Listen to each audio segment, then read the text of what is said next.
Welcome back to Gopher's Workshop. I'm your host, Aaron, and joining me, as always, is my fellow host, Chris. I am here.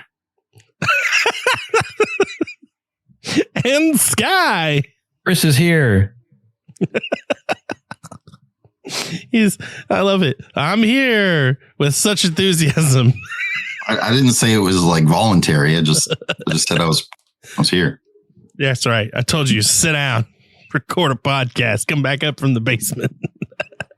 We're going to let you out of your cage now. You can record a podcast. All I'm good for, I understand. So, today's episode, we're going to be talking about some Chaosy Knights. Some Chaosy. More codexes. More codexes. They never end. So, do you want to kick us off here? You want to let us know what's happening? Sure. So the main hubbub about this new codex seems to be the Battle Force box. It is effectively 7 war dogs, and we'll start with on a positive note. It turns out this is actually a pretty good deal. Did some math, and basically you're getting almost 2 of the 7 for free. It's like 1 and most of 1 for free. So it's like actually a pretty good deal. Now, that being said, you're right. It's 1 unit spammed many a time. But it's knights, so they have like 3 models with different war gear. It's not that bad.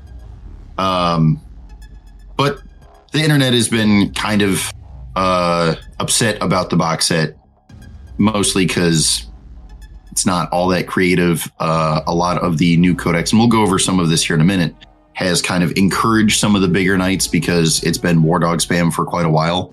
And now they give us a War Dog spam box, which is cool, but it's on the heels of a new book that makes big knights more playable, which was needed and wanted and is good. But also, big box has no big knight. I don't know that I necessarily agree with this, and we'll get into why in a little bit as far as like how many big knights to little knights you can play in one 2,000 point list. But I do get it. I like if I was, playing Space Wolves and it turns out I got like 7 units, but they were all like Blood Claws, I would be upset about the lack of choice. But again, it's not too bad. What do you mean? Well, isn't it horde time for Blood Claws? In theory, which you could still do War Dog spam. I still see the Battle Force as like, if you own 1 or 2 big knights, you buy this Battle Force, and now you have like the whole 2,000 point thing. Yes, and we can just get into what's in the codex to explain kind of why that is somewhat reasonable. So for starters, there's 4 detachments. 3 of them are normal, basic detachments, we'll say. One of them specifically allows you to make Little Knights characters, so you could in fact still play like all war dogs. You don't have to play any big knights. There's a whole detachment specifically for that. So that is one reason why 7 war dogs is not actually unplayable. Like, it is definitely playable. In addition to that, given the points, and to be fair, I'm speculating here just a smidge. We're going to get it confirmed in a few days, but the points in the back of this book make it feel like they're all pretty expensive, big knight or little knight regardless. But all the rumors or suspected points changes, looking at all of them, most of them seem to agree. So we have a decent idea of what the points are going to change to. Again, the app and all that stuff will update in just a day or two. So we'll get you, a list on our Patreon, as well as I want to get those points confirmed before I make that.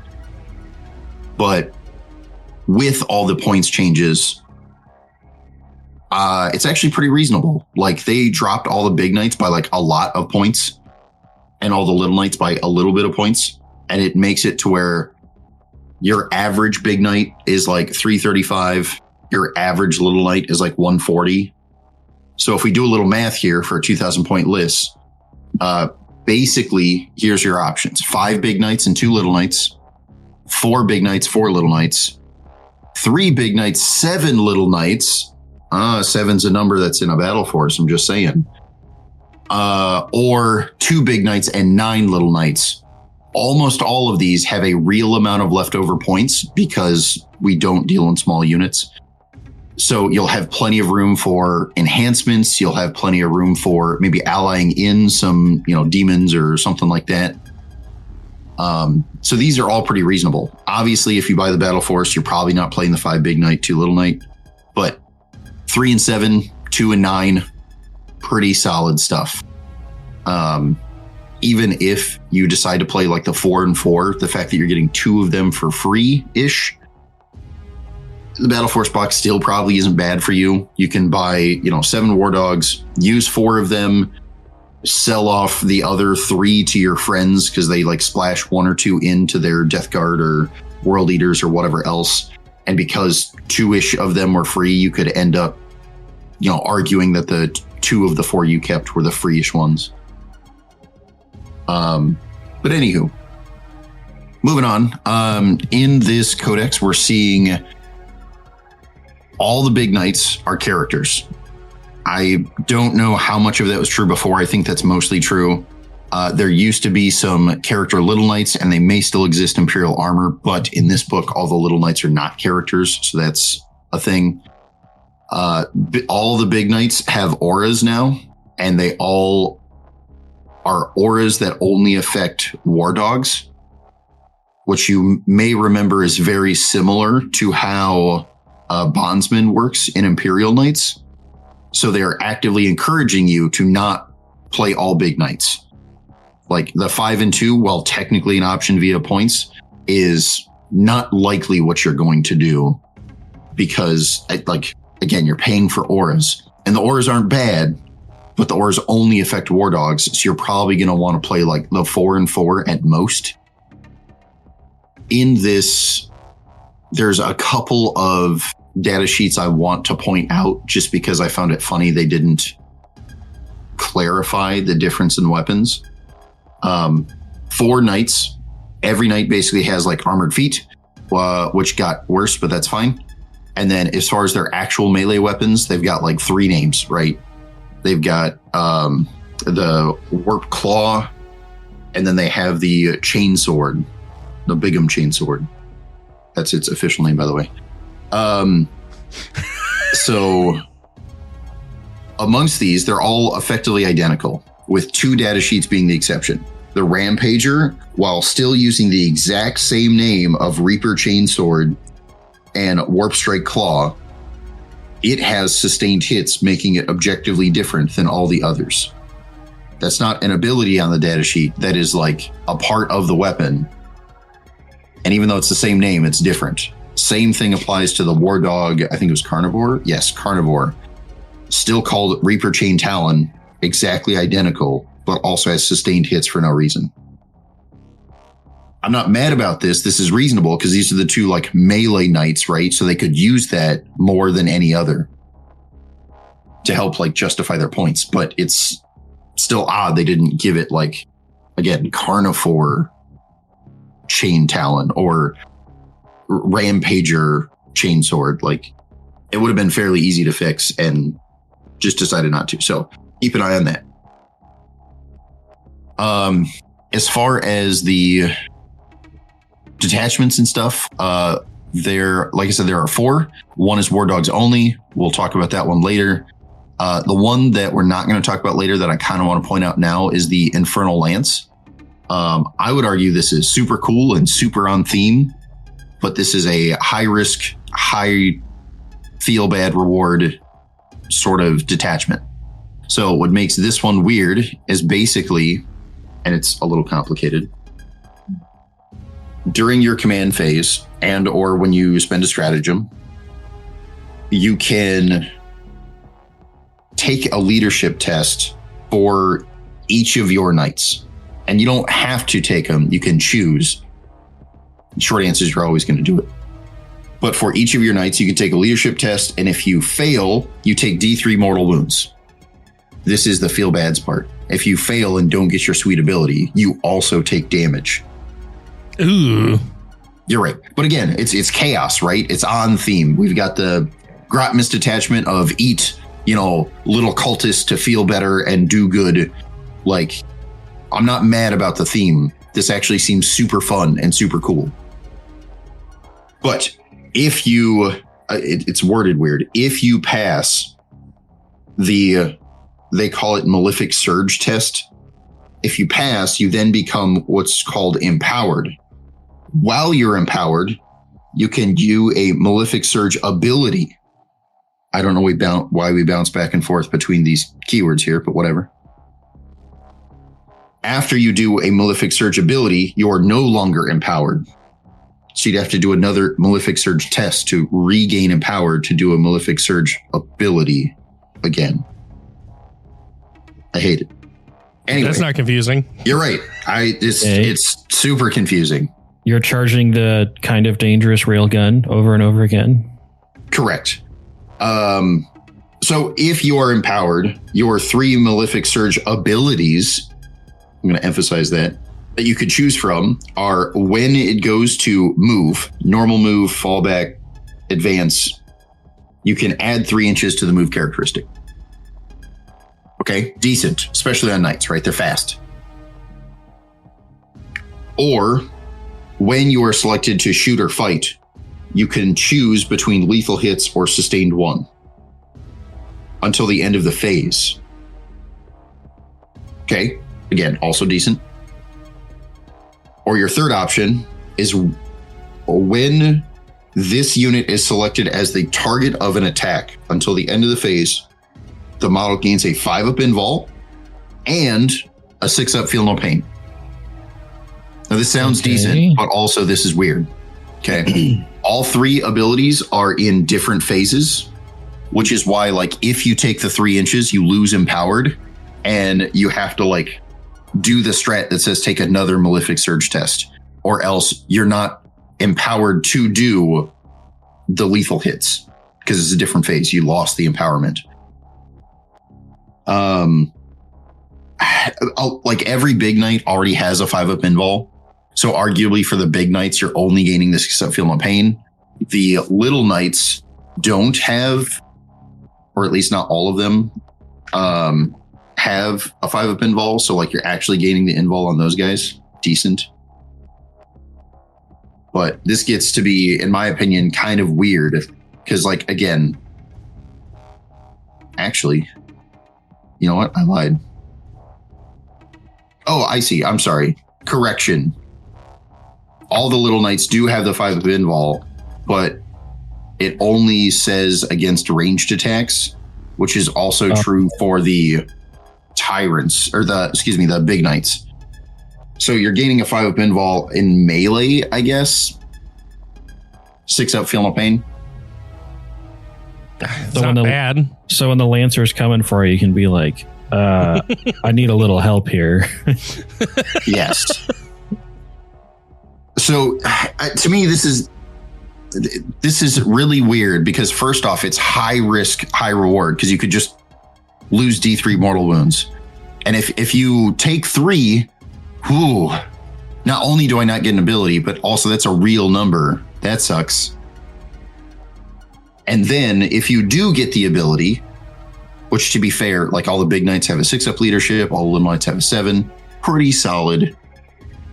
But even if you do get the ability, it's like already confusing that we're bouncing back and forth between keywords. And then the abilities are in like different phases. So now I have to like decide, do I need the 3-inch move? If I would like it, but I don't need it, no, I'm going to save it for when I go to shoot. And then like, am I going to save it for during your turn, a whole different turn, in order to maintain empowered so that I can gain the invul and feel no pain? But what if you end up not charging me because you fail the charge? Well, now I didn't use lethal hits and sustained hits to protect myself and play smart and then do the randomness of the dice. It's like I took the risk and got nothing out of it. This is a high chance to feel bad. It's not that it is bad. It is good. It is powerful. It is flexible. But it is such a high chance to just feel bad, despite it being good, that this detachment feels very odd to me. Again, I'm not going to put it in the least liked because it is good. And I'm not going to put it in my favorite because it has way too high of a chance of feeling bad. This is one of the times that I'm talking about a detachment that is just like middling, but is cool and interesting, despite it being very fickle. For the most part, everything else is pretty standard. You got a bunch of strats, 6 of them. You got 4 enhancements. Some of the enhancements are solid, especially I find the funniest one. One that lets you reroll your leadership tests, which in this detachment is hilariously good. But it's also the same enhancement that gives you 2 bonus wounds. So the one that's least likely to take mortal wounds is also the one that's least gains the extra wounds. Okay. All right. It's the one that didn't need the extra wounds. Yeah. Again, there's a bunch of point speculations. We should probably talk about the new Ruinator. It is more expensive than most of the knights, but also it is very good. We'll talk more about him later because I actually like him.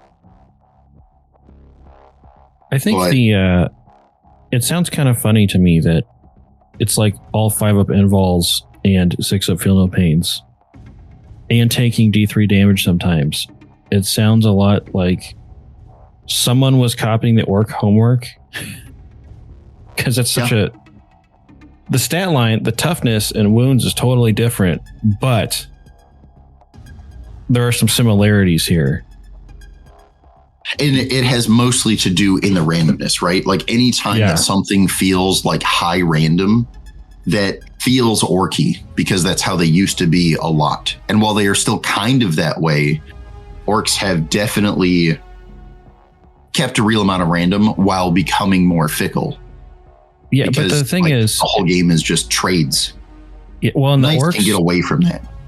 The orcs have 20 units, so if 10 of them try and 3 of them hurt themselves, there's still the other 6 or 7 that are going to do something. Yep. Unless your dice really, really, really, really hate you. And statistically, you're going to have that game. Yeah. Oh, I have. No, but see, here's the thing that's wild about this codex, right? And I kind of glossed over it a little bit, but up until now, I would argue if you saw someone playing in Knights, unless they were hard War Dog spam, what was always true? They had less units than you. Yep. But now, I mean, how many drops are in your competitive list? How many drops are in Aaron's competitive list? For most lists, and I'm talking about almost regardless of faction, you are hovering between let's say 9 and 12. That's pretty normal. Especially now, your main options are 8 or 10. Even Knights have the same number of drops as a fair number of other lists. That's pretty huge. Yeah, and a lot of lists that have a bunch of tiny units are now relying on transports more and more. So it's kind of pushed everyone that direction. Correct. We have consolidated closer and closer to 10 drops per 2,000 points. That's, again, not entirely true, but after you factor in reserves and transports, that tends to be more true than not.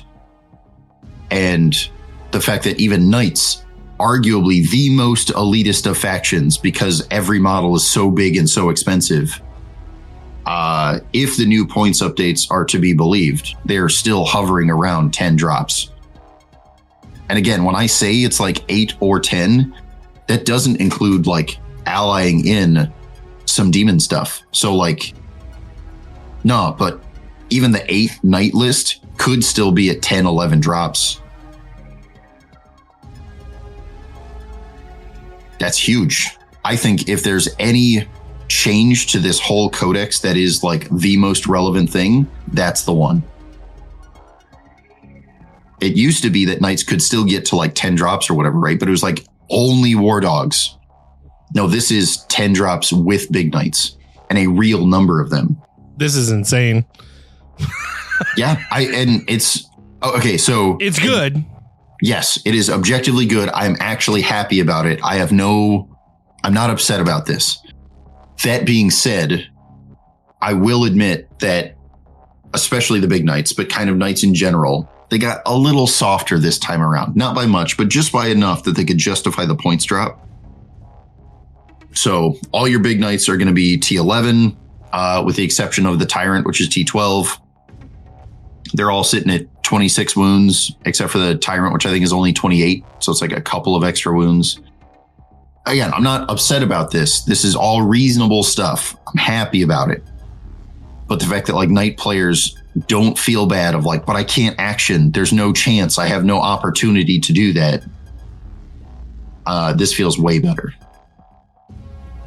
We'll see how it shakes out. I mean, yep. And like I said, there's we still got a few more detachments to talk about in the second half, and more data sheets I want to focus on. But we'll kind of do a quick early half this time around and mid break it up, and then we'll go over the highlights and the lowlights. All right. Well, then let's go to our mid break.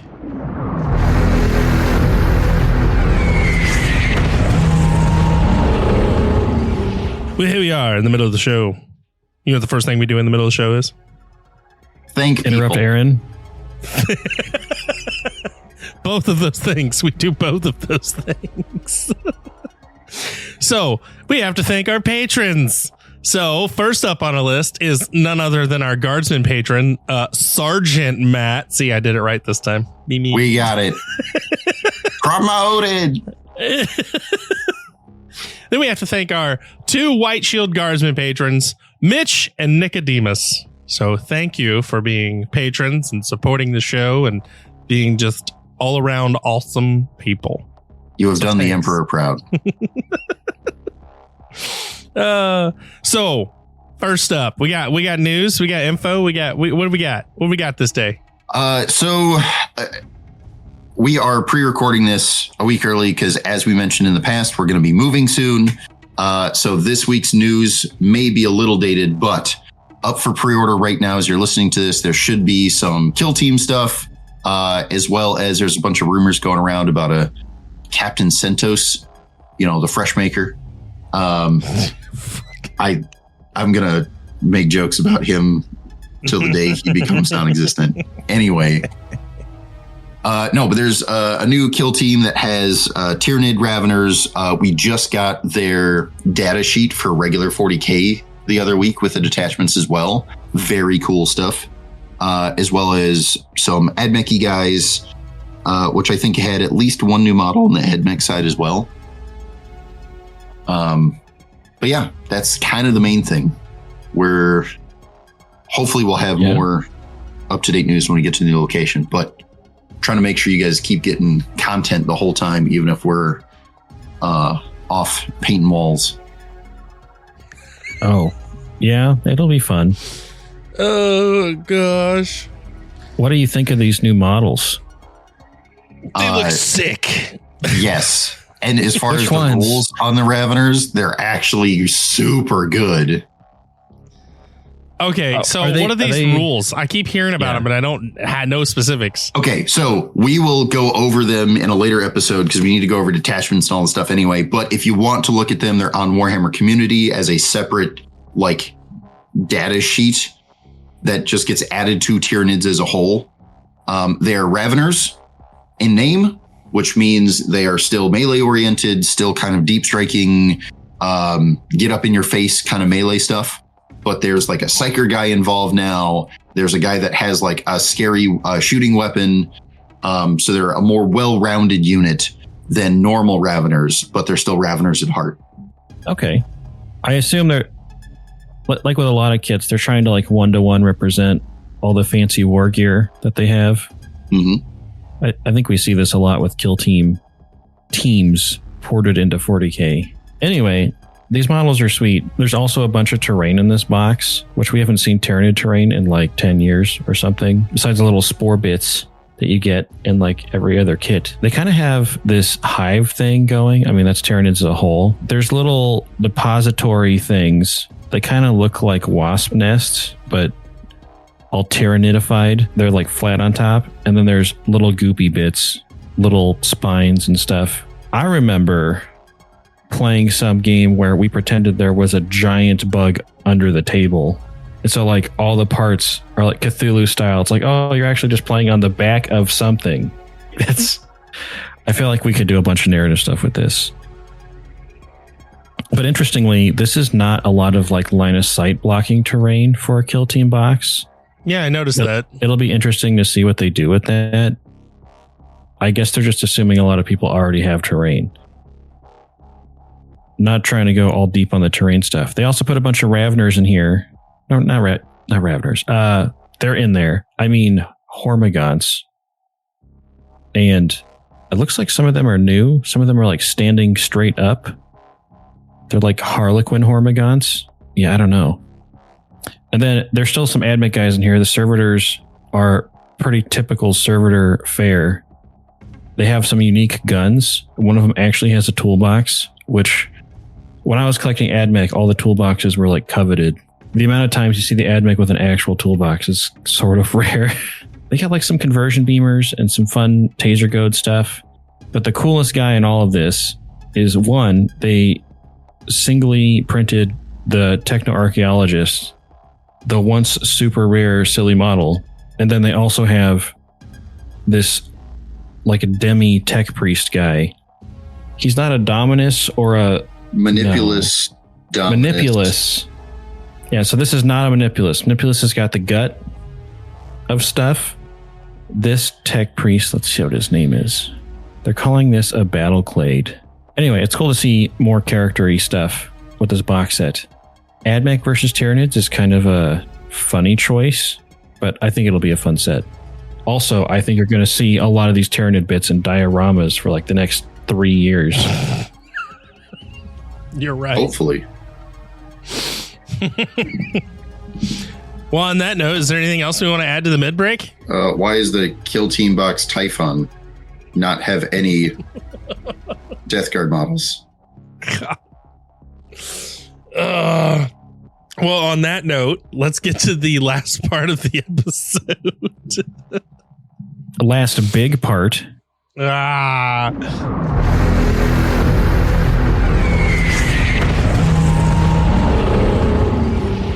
Well, here we are. Last part of the episode.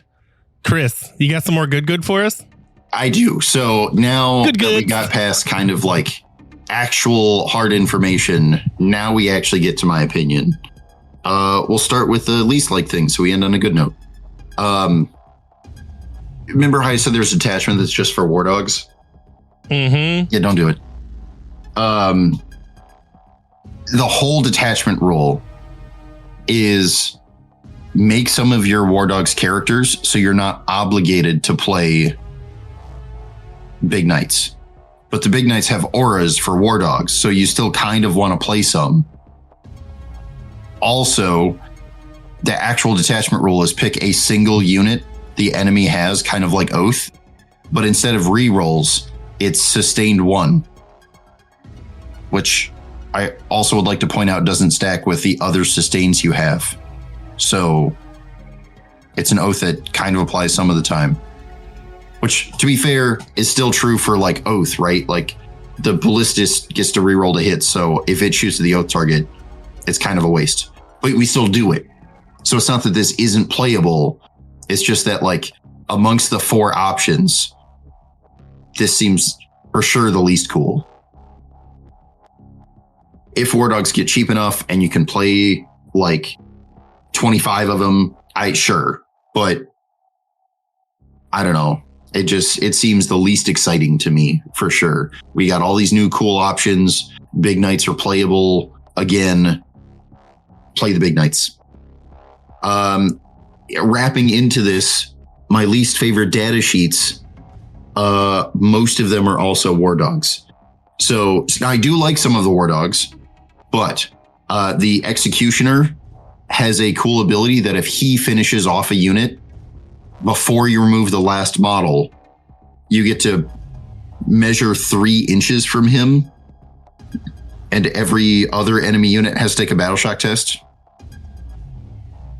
It's kind of awful.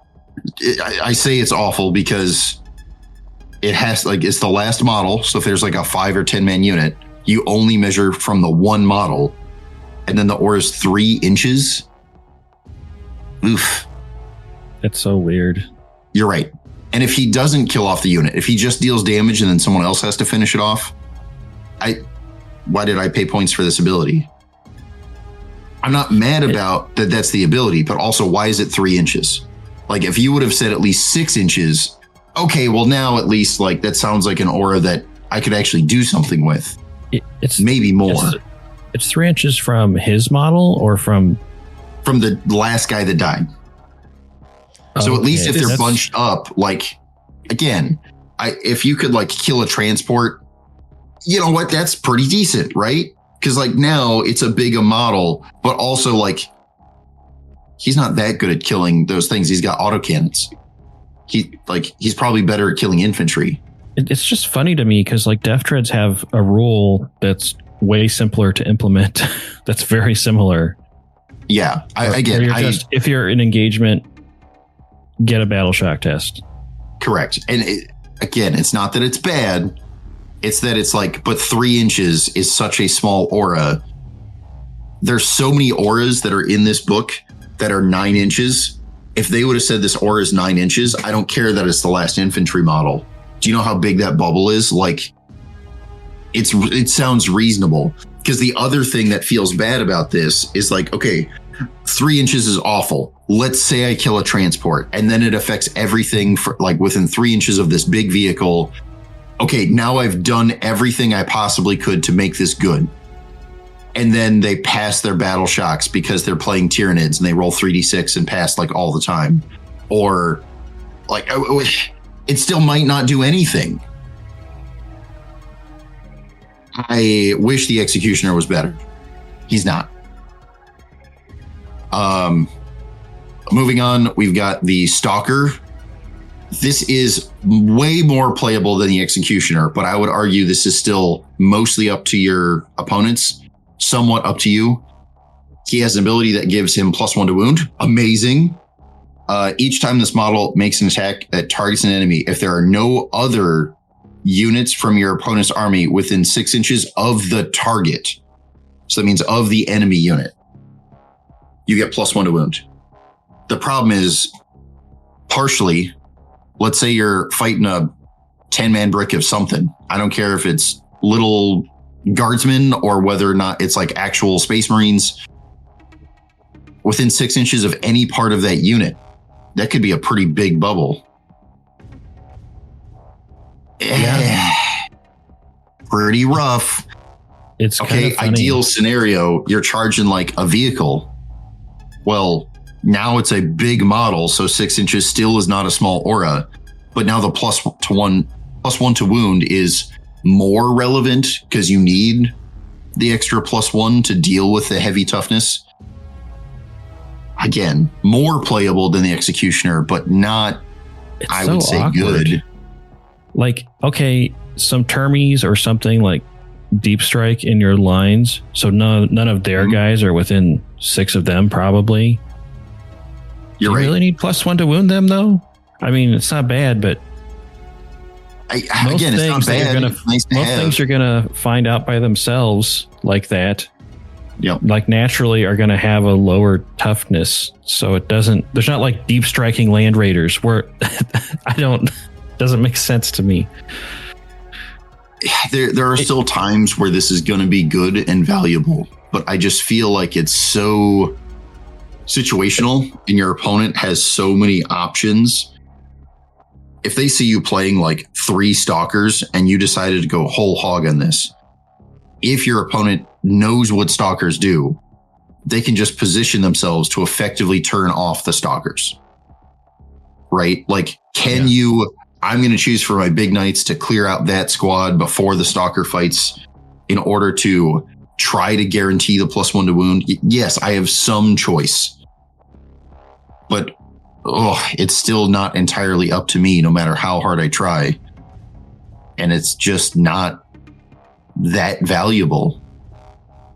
Like, there are multiple other war dogs that give bonuses, whether it's reroll to wound against vehicles and monsters or like things like that, it could be better and so much easier.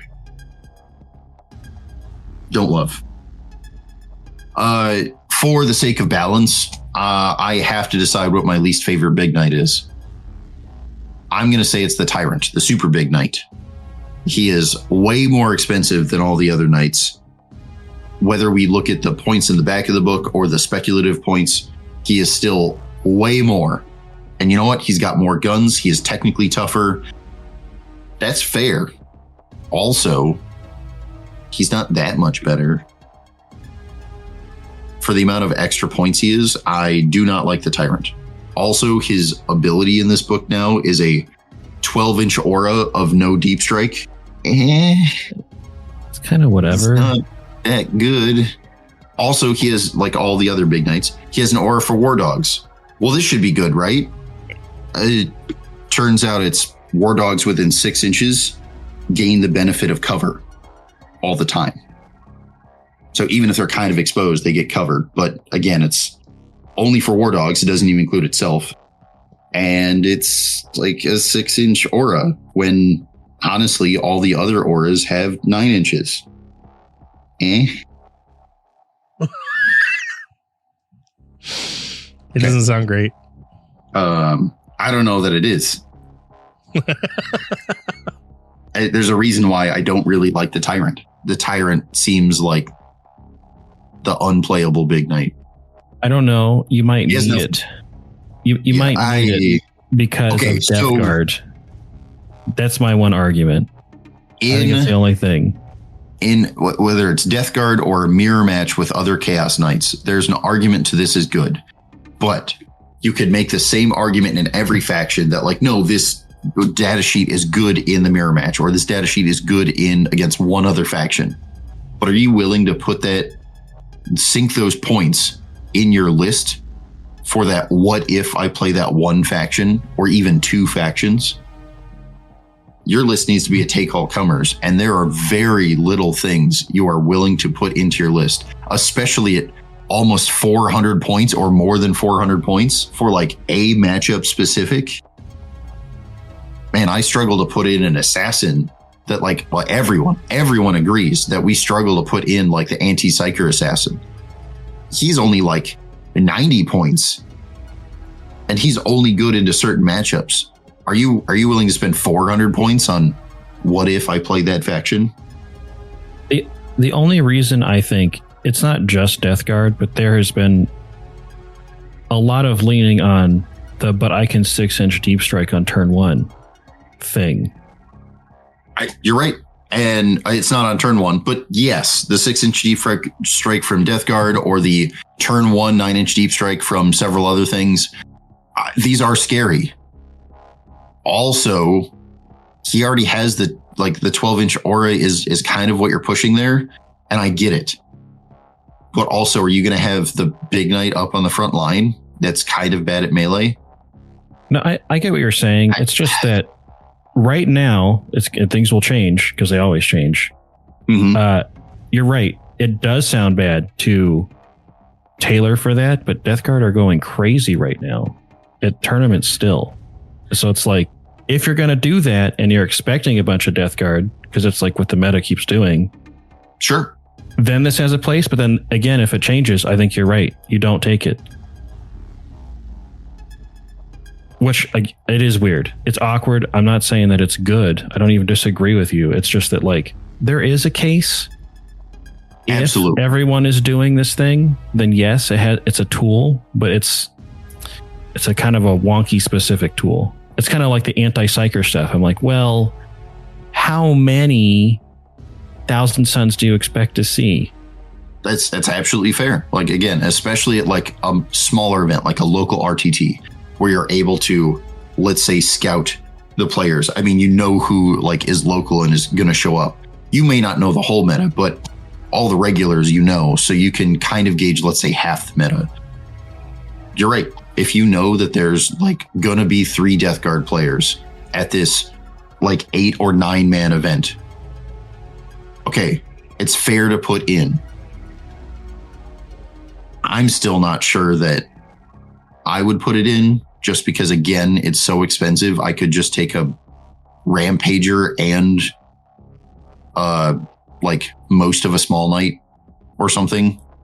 Like at that point, I could ally in some screening infiltrate, right? Like there's several other options that I think I'd rather take. Is it playable? Yes. Again, it has a bucket of guns. There's absolutely an argument here for like, I took it for the guns. The abilities don't matter. That's true. As much as that's true, I wouldn't, but I understand why. Anyway, just playing devil's advocate. What about your favorites? As far as favorites, we'll stick with the data sheets since we're already on them. Big Knight data sheets. First off, the Ruinator is great. It's the newest kit, so of course it's a little pushed. No surprise. But I think it's actually really interesting because despite it being the newest model, it's more expensive than the other Big Knights. I'm surprised they did that. I figured they'd keep it in line with the others. That being said, the ability is also pretty solid. Okay. The ability is basically pick a unit. They call it the victim because we're chaos and bad guys. And you get bonuses against that victim. It's reroll to wound. Then after that victim dies, you get to pick another unit. So you can start chaining together. I want to go after all these units. This is hilariously good, especially if we're talking about, because we have to, the European meta where it's MSU. The fact that like, no, Knights would never do well in Europe. But now with this update, especially with the Ruinator, they have an answer. They have the ability to like, no, I get to reroll wound against that unit. And it's so easy to kill that I get to then change my victim to this other unit and charge that one. So in the same turn, I could kill like 2 victim units with the same model and then keep chaining through. This is very solid. And then as far as the American meta is concerned, rerolling to wounds is nothing to scoff at because we play tougher stuff, right? So like, even if you're not chaining victim to victim, the fact that you're getting a very good bonus against something that is like tough, solid choice. I will say that I think it's a tiny bit of a flavor fail here in that the new nipple rockets are an objectively better stat line in every way than the giant flamer arm. I'm a little sad about that. But also, it's an overall great model. I think it looks amazing, and then it plays very well. Pro Ruinator. Also, the next one is the Desecrator. This is a regular old knight. He's got a melee arm. He's got a shooty arm. He has options for like, what gun do you want to take on the shooty arm? So he's flexible, but also overall, I think he's the like most well-rounded. Not only can you do everything, but also his abilities benefit war dogs well. His ability benefits himself well. So he benefits himself by giving his ranged attacks that target monsters or vehicles dev wounds. Pretty solid stuff. Wow. Then he gives all war dogs within 9 for ranged attacks only, but that's fine. We can work around that and make good strategy. Give all ranged attacks for war dogs, reroll 1s to hit. That's pretty good. What do they hit on 2s or 3s usually? So himself hits on 2 for ranged and hits on 3s for melee. Okay. And for clarity, he doesn't actually have a ranged option. He has multiple ranged guns, but not ranged options. He has multiple melee options. Correction, sorry. Okay. That being said, his ranged gun is very good. No complaints.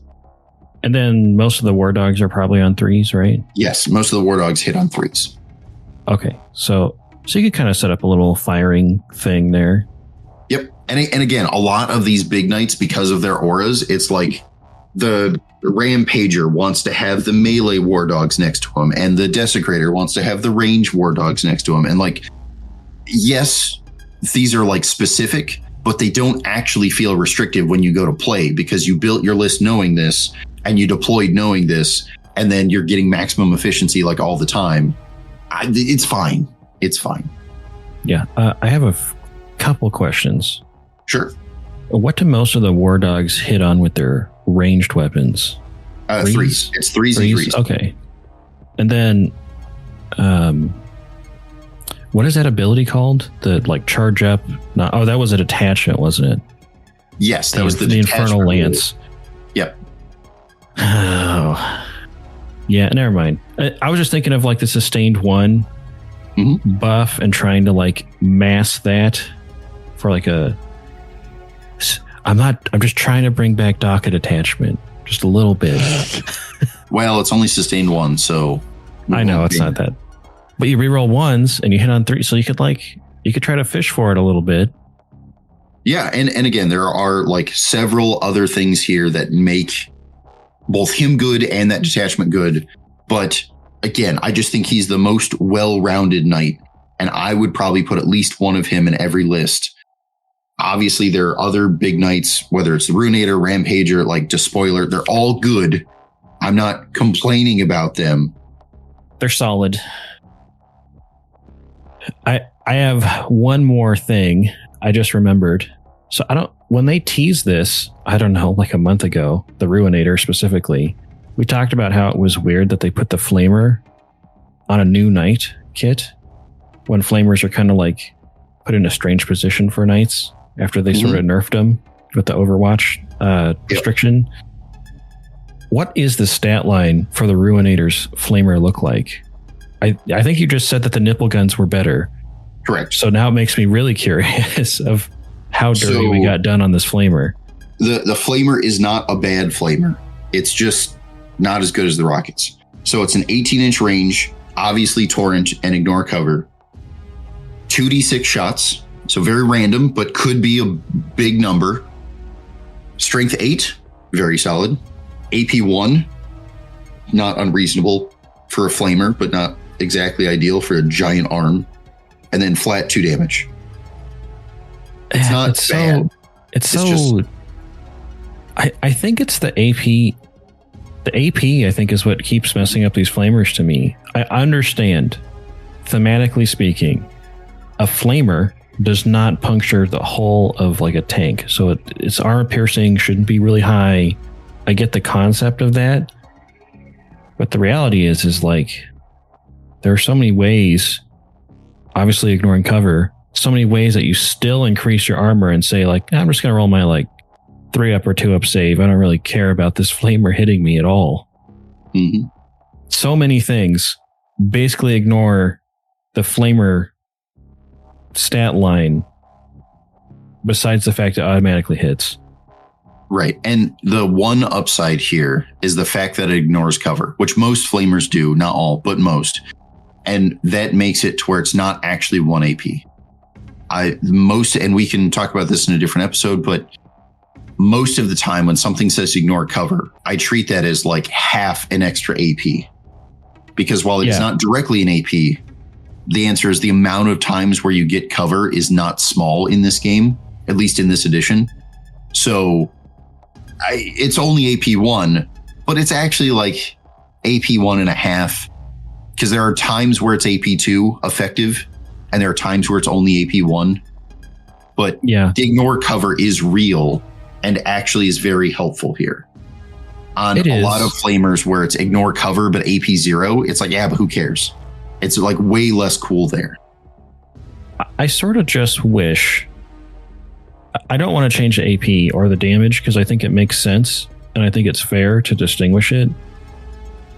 I feel like Flamers need some kind of buff to where like at half range, it does something. Not like Melta, just something simple where it's like at half range, the AP is 1 more or something. Just so that when you're like using the knight on your turn and you go up and you shoot something at point blank, I feel like at the maximum of your range with the flamer versus like the point blank range with your flamer are not like thematically the same. I like skipping the hit roll is already big. So I get they don't want to overpower them. And so they're being really careful here.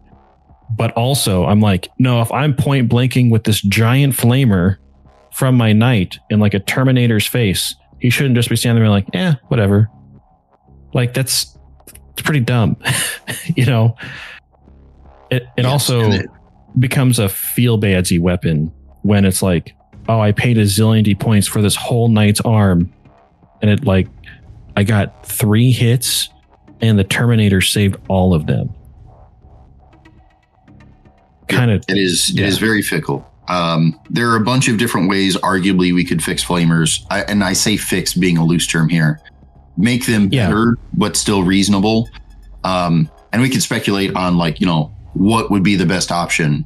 But it's one of those things that is just kind of the reality. Cause like there's certain things that, in order to be logical, we still can't change, right? Because like all flamers have short ranges. It's not like you can just decide that they're going to go as long as bullets. It's not real. Right. They should always be shorter than some like tank cannons. That makes sense. Yeah. So there are some natural restrictions that are going to happen anyway. Obviously, we could always balance it via points, regardless of any other rules. But anyway. Yeah, sorry to derail us, but we talked about it before, and now that we actually got the stat line, I wanted to be like, okay, so let's look at it because we actually got it. Sure. Again, for balance purposes, though, I have to decide what my favorite war dog is, which was not hard. I love the War Dog Brigand.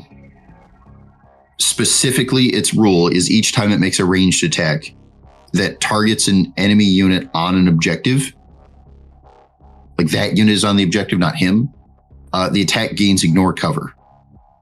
Well, his main gun is the chain cannon, which is 12 shots, strength 6, AP 1 damage. The fact that it's effectively AP, 1.5 with that many shots, I think the War Dog Brigand is awesome. He wants to go after units on the objective. He wants to go after the things that have higher OC, which tend to be infantry. And then he's getting rid of cover, which again, if they're on the objective, you've got like some dudes in a building or some dudes like, towing onto the objective and other dudes that are still back that didn't quite make it to the objective. So you're getting cover most of the time. I think this is a very good war dog. I would play him like in most lists.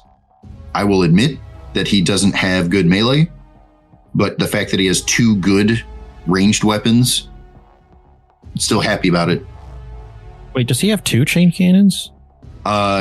So he starts with a chain cannon and the Dragon Breath Spear, which is effectively a melt-a-gun, but better because it's strength 12. Okay. So he doesn't have 2 chain guns. You can't quite kit him out to just hate on infantry forever, but he kind of does again, both. Very good. He kind of does both vehicle and infantry decently well. So he's like a good, well-rounded guy. If you see him as going after objectives only, the fact that he has this kind of split weapon profile allows him to be like, no, but he can deal with the transport and the unit inside. Maybe not at the same time, right? But he is well geared to go after anything that wants to go after the objective that he's supposed to protect. So the Brigand is the best war dog, in my opinion. Don't get me wrong. There are others that are solid, right? Like the War Dog also has the good melt-a-gun and like gets to reroll the wound against vehicles, like very solid. The Carnivore is a bucket of dice in melee and gets to reroll charges. Like there are other good ones, but the Brigand is my favorite by far. I kind of see the value too, because it has so many shots. You get more value out of like the Desecrator's aura. Mm-hmm. But I'm seeing what you're putting down. All right. So now we get to detachments. Would you like me to change the game forever? For knights or for all of us? I'm ready. Arguably all of us. So first off, I'm gonna. Okay, this is an opinion, but I'm absolutely gonna like a grandstand on this. Knights got the best attachment in the game. Oh boy. So, for starters, we now have the first attachment ever that they have 6 enhancement options. Okay. Now, I want to start by going over a core rule, which is to say, depending on the points level you're playing, they put a cap on how many enhancements you're allowed to play. So at 2,000 points, you're still only playing 3 enhancements. But for the rest of us, it turns out you're given 4 options and one of them is always bad. So like most of us didn't even know that there was a restriction on this because who's going to play the 4th shitty enhancement? Now, that being said, you have 6 options. One of them is okay. You have 5 actually really good options here. This is hilarious. Okay. Now, the detachment rule is okay. It's not bad. It's okay.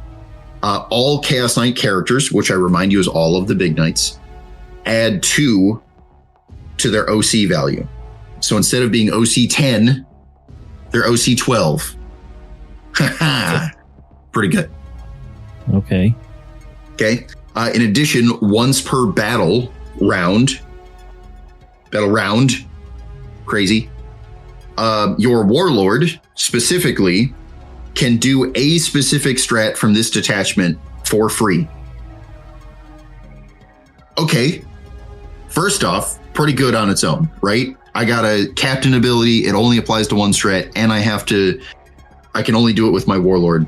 Well, that sounds reasonable restrictions, right? Because it's like CP focused. I'm not mad at it. What is the stratagem, you ask? All right. Here's now arguably one of the best strats in the game. I'm not saying it is, but it's one of them. At the start of any phase, already good because there's effectively no restriction. It's at the start, but also any phase, so who fucking cares? Target one of your Chaos Knight characters. We're going to presume it's your warlord, which again is a big knight and is a character because all big knights are characters. That is within range of an objective marker. You select one of the objective markers they're within range of, and you sticky it. Well, that seems pretty good. And if I stopped talking, we would still say this is solid because it's effectively free, right? But it's also the best version of sticky in the game. When you sticky it, you are sticking it with a presumptive control level of 5. So after you sticky it and run off or die, I don't care which, I can run over there with like my 3 suppressors or my 5 jump pack intercessors. I have an OC of 5 on there now. Doesn't matter. You also had OC of 5. So I haven't taken it over. The fact that it's stickied, it's still yours. I've got 5 jump intercessors on there and you're telling me that's not good enough? Oh shit. This is so good. I'm really glad. And it's on a giant knight. You're right. I'm going to sticky my home objective with my warlord for free on turn 1, and then I'm going to run off because it's at the start of any phase. You, in fact, could do it at the start of your command phase or your movement phase and then still run away from it. On turn 2, can't you sticky one of the midfield objectives? Absolutely. But the crazy part here is, I would argue because of the OC5, it's sticking your home. The fact that you're in knights, you don't want to sit in the backfield because if you're sitting on your home objective, you probably can't see around the buildings very well, right? Or you have to like expose yourself so you're not even using like the line of sight blocking very effectively. But now I can sticky my home, and even after I run off and I'm trying to like screen out or do whatever, my opponent deep strikes within 6. They're like 3 Inceptors. Ha! Stole it away. You didn't even screen me out because you thought it was going to be 9 inches, but it's 6. That's OC3. They can't take it away. Like, you could both be on the objective and they battle shock you, so you're OC0 now, and it still doesn't matter. They don't have enough OC. So, I have a question. If you do this ability and you still stand on the objective with your knight, are you getting your knight's OC plus this 5? No, there is in the stratagem, it does have a parentheses of control level 5, unless it would otherwise be higher. So if you leave your knight on there, he's 10. In this detachment, 12. No, it's 12. It's not 12 plus the 5. Okay. So they did clarify that. But again, at the point that you've got OC 12 on there, I don't know that it mattered all that much to begin with. But also, it's that specifically running away from it, and your opponent cannot dedicate a piddly unit. All the objective stealers that most of us put in our list don't steal this objective. Yeah, there's a lot of funny scenarios that this creates. And I would like to point out, we've gone over one stratagem. There are still 5 others. And admittedly, one of them costs 2 CP, which tends to be a little rough for most players, especially ones that don't get free CP reduction from captains and stuff like that. If you don't have a way to manipulate CP consistently, 2 CP tends to be rough, but can still be worth it. But there are still 4 other strats that are all pretty reasonable. I'm happy with them. But this, it's called Claimed for the Dark Gods, and it's just the best sticky you've ever heard of, on top of being really rough to undo. So I'm going to dub this super sticky, and I assume that regular knights will also get something similar. It sounds reasonable and up their alley, but we'll see when that codex comes out. Long story short, their enhancements are really good. The detachment rule is okay, not crazy, but their stratagems are unique and hilariously good. I love this. If I was playing Chaos Knights, there is no other detachment I would play. Period. Yes, could I make others good? Could I make others fun? Absolutely. But if we're talking about competitive play, I only see one option. I've got stars in my eyes. This is the only thing. So again, can you make the others competitive? Absolutely. Would I? No. All right. That's what I got. I cannot look past this page. Are these gonna turn you to chaos? No. But you could. What if you just proxy loyalist looking knights with these abilities? No. I've got stars in my eyes. I want to say yes because this sheet looks so cool, but also I can't. I'm not capable. Listen, if he didn't betray the loyalists for freaking world eaters, then he isn't going to betray it for this. Not happening. It was easier to not fall to world eaters because I still had hopes for Space Wolves. Even after I've lost my hope for them, I still can't play the Lords of Dread. I want to. I want to so bad, but I already own one. Let me rephrase. I only own one big knight. I mean, I have 3. No, but I can't. This would be have a lancer. This would be. I've got 3. Chaos. Okay, I have a hard question for you. Pre-nerf, is Lords of Dread better than the DACA detachment? God. Yep. I agree. Yes. Objectively, I want I understand that it got banned. I understand that everyone was up in arms about it, and I understand that if we pretend that we only roll 6s and I can fix the dice whenever I feel like, DACA detachment had a lot of potential. However, I'm still not sure that DACA detachment eats through this many big knights. It does not. I can tell you for sure that it does not. Even if we said it did, I think the knights could do enough damage that by the time that the orcs are only thing left on the field, I'm not sure you have enough OC to even take them back. This detachment's so good. It's really funny because imagine doing trading most of each other's armies, but then your opponent has 2 Terminators here and like 1 captain there, and they're all running around, but they can't actually take control of anything. Right? Yeah, this is crazy, because by the time you're on turn 4 and everything's decimated, especially turn 5, the Chaos Knight player says, no, I'm still scoring a real number of primary on turn 5, even though I have not a single thing left. That's not normal. It sure ain't. Just more stuff that I have to charge with boys. You know what? Here's the argument, right? This is now a reason why you should be encouraged to bring more Gretchen squads, because it's not about killing anything. It's about even after they get off the objective.